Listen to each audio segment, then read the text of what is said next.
वेद बातमीचा, लढा सत्याचा, निर्भीड पत्रकारितेचा, राजकारणातील महत्त्वाच्या बातम्यांच्या अपडेटसाठी आजच आपल्या YouTube चॅनलला क्लिक करा आणि रोज अपडेट मिळवण्यासाठी चॅनलला सबस्क्राइब करा. नमस्कार, आपण पाहत आहात वेद बातमीचा.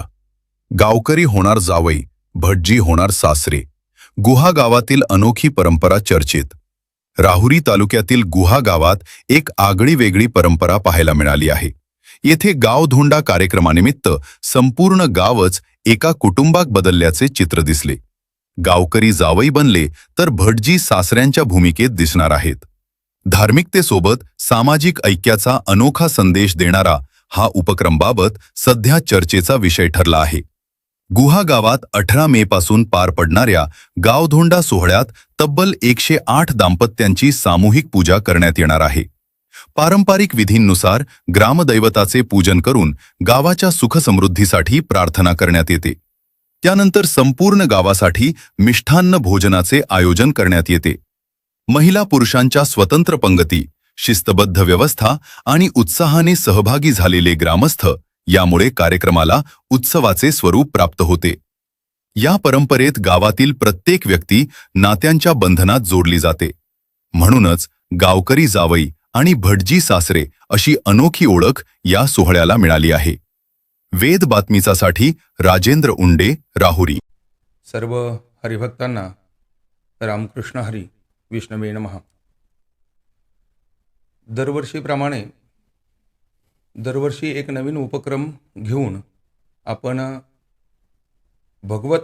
भक्ती भगवंताच्या चरणी अर्पण करत असतो. मी सोमनाथ काशीनाथ कुलकर्णी गुरुजी, मुक्काम पोस्ट गुहा, तालुका राहुरी, जिल्हा अहिल्यानगर. यावर्षी अधिक मास येत आहे.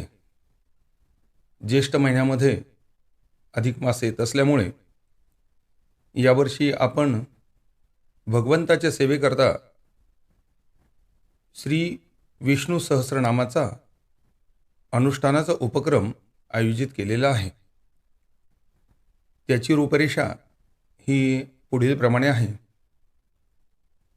येत्या गुढीपाडव्यापासून म्हणजेच 19 मार्च 2026 पासून आपण संकल्पपूर्वक अनुष्ठान सुरू करणार आहोत. हे अनुष्ठान सार्वजनिक स्वरूपाचं आहे, सार्वत्रिक स्वरूपाचं आहे. विश्वकल्याणार्थ, जगत कल्याणार्थ, सर्व प्राणीमात्रांच्या कल्याणार्थ आणि सर्वांचं कल्याण व्हावं म्हणून श्री विष्णू सहस्रनामाचा उपक्रम आयोजित केलेला आहे. या उपक्रमामध्ये गुढीपाडव्यापासून आपण सर्वांनी सहभागी व्हावं हे आवाहन मी आपणा सर्वांना प्रथमतः करत आहे. गुढीपाडव्यापासून 60 दिवस सुमारे अनुष्ठान चालू असणार आहे. तीर्थाटन झाल्यानंतर दिनांक 25 मे 2026 रोजी गंगा दशहरा समाप्ती आहे.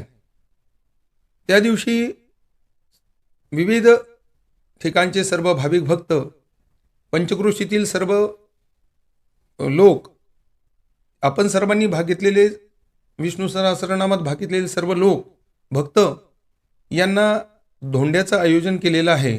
त्या ठिकाणी कीर्तन, काला, भजन अशी कार्यक्रमाची रूपरेषा त्या ठिकाणी आहे. त्यानंतर भगवान विष्णूंचा महाप्रसाद त्या ठिकाणी होणार आहे.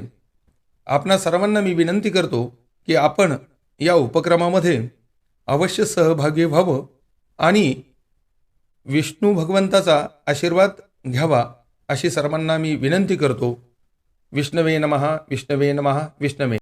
यावर्षी विष्णू सहस्रनाम पाठ, तुलसी अर्चन आणि महाविष्णू याग याचं जे आयोजन केलेलं आहे, या उपक्रमामध्ये आपण सर्व भाविक भक्त सहभागी होत आहात.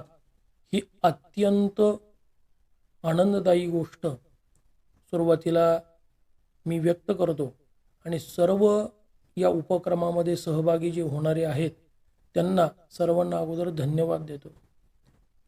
विष्णू सहस्रनामाबद्दल जर सांगायचं जर झालं तर महाभारतातील अनुशासन पर्व हे तीर्थयात्रा ही या निमित्ताने होते आहे. आणि योगायोग असा की या संदानामध्ये गंगा दशहरा म्हणजे गंगेचं जे अवतरण झालं, जे ते पहिले 10 दिवस आहेत त्याला गंगा दशहरा म्हणून संबोधलं जातं.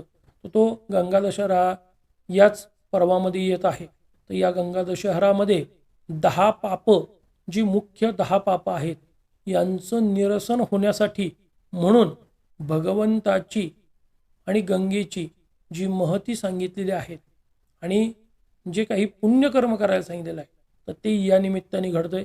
असा हा दुहेरी लाभ आपल्याला या ठिकाणी घडतो आहे. खरोखरीच सोमनाथ गुरुजी यांनी जे काही नवनवीन उपक्रम ते दरवेळेला हाती घेतात त्यात हा नाविन्यपूर्ण आणि उत्साह वाढवणारा असा हा उपक्रम आहे.